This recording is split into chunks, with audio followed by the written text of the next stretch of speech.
Bem, pessoal, então vamos falar agora especificamente dos pressupostos de admissibilidade da ação reivindicatória, depois desse introito grande que nós fizemos aí a respeito. São três, como dissemos, os pressupostos de admissibilidade: prova da titularidade do domínio, individuação da coisa e posse injusta do réu. Vamos examinar detalhadamente cada um deles. Prova da titularidade do domínio pelo autor. O autor deve, com a petição inicial, anexar aos autos um documento capaz de demonstrar ser ele o titular do domínio da coisa, porque é a titularidade do domínio que lhe assegura o ius possidendi necessário ao manejo da ação reivindicatória.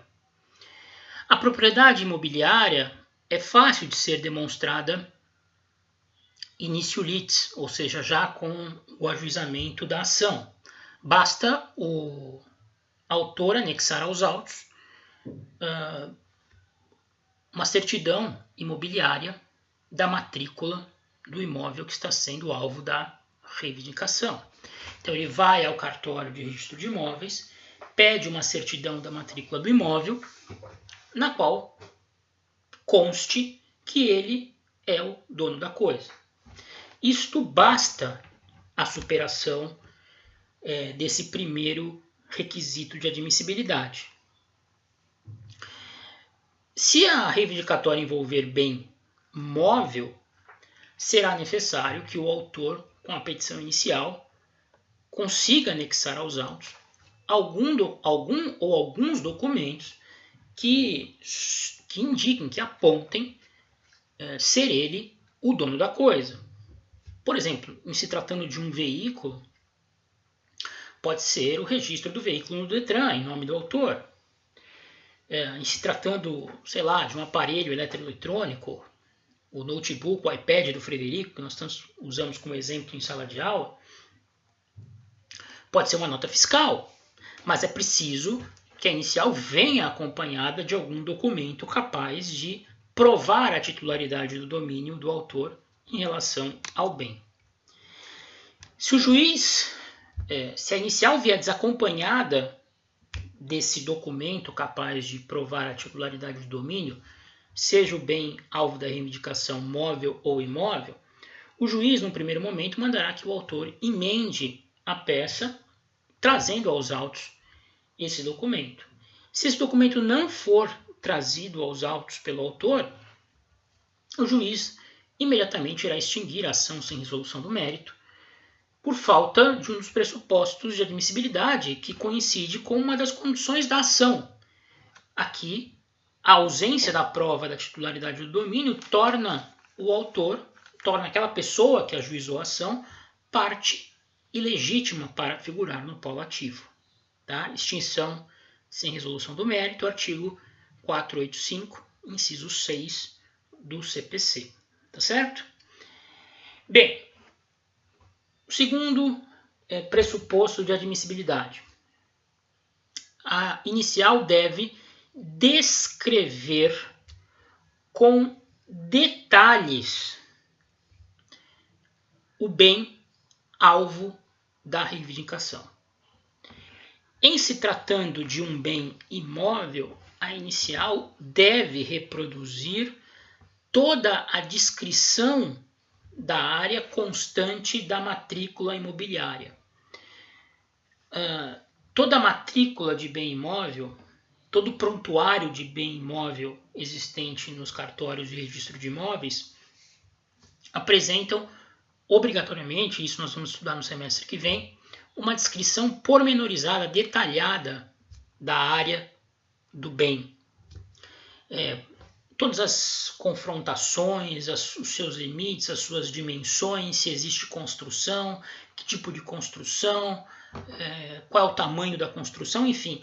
Há na matrícula imobiliária uma descrição muito detalhada e pormenorizada do imóvel. E essa descrição tem que ser reproduzida na petição inicial.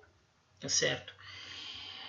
Em se tratando de bem imóvel, é preciso que o autor o descreva também com muito detalhamento. Por exemplo, um veículo. Se se o objeto da reivindicação for um veículo, é preciso que o autor indique o modelo, a marca, o modelo, o ano, as placas, o chassi, o Renavan, todos os dados que tornam aquele objeto, aquela coisa, única, tá certo?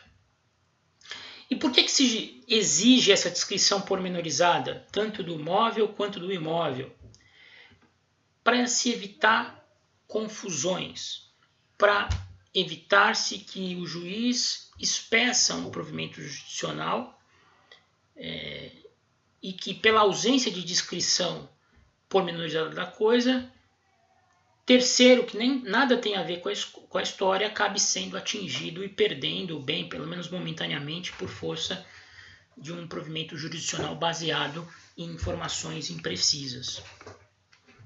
Então, se a inicial não vem com essa descrição, o juiz deve mandar ao autor que a emende, que a corrija, apresentando essa descrição pormenorizada, detalhada da coisa. Se o autor não fizer isso, também o juiz indeferirá a petição inicial, em razão da ausência da emenda, e o processo será extinto sem julgamento do mérito, sem resolução do mérito, por falta de preenchimento de um dos pressupostos de admissibilidade da ação reivindicatória, que coincide com o pressuposto processual de admissibilidade da ação, que é a inicial apta, né? A inicial de reivindicatória que não traz descrição pormenorizada da coisa é uma inicial inepta, ok? Bom, o terceiro requisito, pressuposto de admissibilidade, a posse injusta do réu. E aqui é preciso bastante cuidado aqui. Nós estudamos ao longo aí do primeiro semestre as diversas espécies de posse, as classificações de posse que a doutrina e o legislador utilizam para diferenciar as diversas situações de fato existentes, inclusive aplicando regimes jurídicos distintos a cada uma delas. A posse, quando se fala em posse injusta em ação reivindicatória, o legislador quer se referir a toda e qualquer posse que não tenha um título que a fundamente, que a ampare. É toda e qualquer posse que não esteja baseada num direito real. Na ação reivindicatória, nós temos um conflito entre o ius possidendi, de um lado, e o ius possessionis, do outro.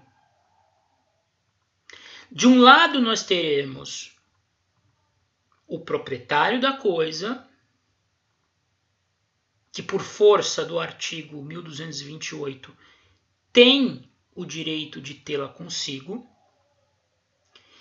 e o possuidor autônomo, que é aquele que, a despeito de não ter nenhum direito real sobre a coisa, comporta-se como dono e por isso acaba sendo protegido de maneira autônoma pelo ordenamento jurídico. Mas nós já dissemos algumas vezes ao longo do semestre, no conflito entre o ius possidendi e o ius possessionis, sempre irá prevalecer o ius possidendi. Porque a posse, como figura autônoma, tem a sua proteção justificada justamente pelo fato de sugerir a existência do direito real, que é o fundamento do ius possidendi. Então, o legislador só protege a posse autônoma, só assegura o ius possessionis, porque o ius possessionis indica, sugere que o seu titular também seja titular do ius possidendi, também seja o dono.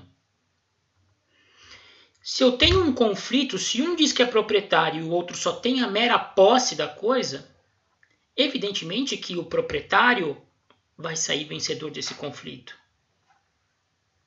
Então, sempre que o réu tiver uma posse não escorada num título, não fundamentada num direito real, será considerado possuidor injusto e deverá ser obrigado a restituir o bem ao titular do ius possidendi. Então, assim, é preciso que a inicial descreva a posse do réu e a qualifique como uma posse sem título, sem direito real que a sustente. Porque se a inicial descreve uma posse que está fundada no direito real, ius possidendi contra ius possidendi não resolve. Vamos ficar no impasse. É preciso que a inicial descreva uma situação em que a posse do réu seja injusta.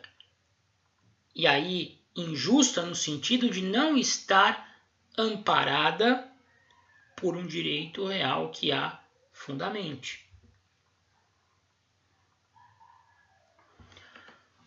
O réu que exerce posse sobre a coisa sem um direito real que a ampare, que a justifique, é o tal do possuidor injusto. É parte legítima para figurar como réu numa ação reivindicatória. Vejam, pouco importa se o réu da reivindicatória adquiriu a coisa sem emprego de violência, clandestinidade ou precariedade. Pouco importa que tenha obtido a coisa de boa fé. Não tendo um direito real que ampare a sua situação de fato, em relação ao titular do ius possidendi, o proprietário da coisa, ele será considerado possuidor injusto. Então, posse injusta para fins de reivindicatória, vou repetir pela terceira vez, é aquela que não é escorada, amparada por um direito real. Tudo bem? Vou parar aqui. Concluímos no próximo vídeo.